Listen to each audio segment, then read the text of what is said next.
দেখুন আমরা এখানে মাছ ধরতে এসেছি। তো মাছ ধরার জন্য আমরা জাল আনিনি, জালের পরিবর্তে বাঁকি এনেছি।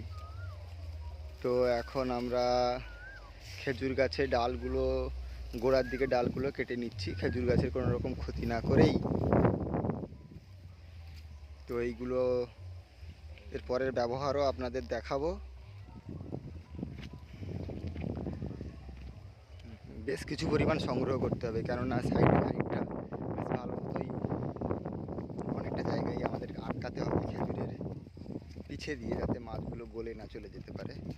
কীভাবে আটকাবো সেটা ভিডিওর পরের অংশতে দেখাচ্ছি।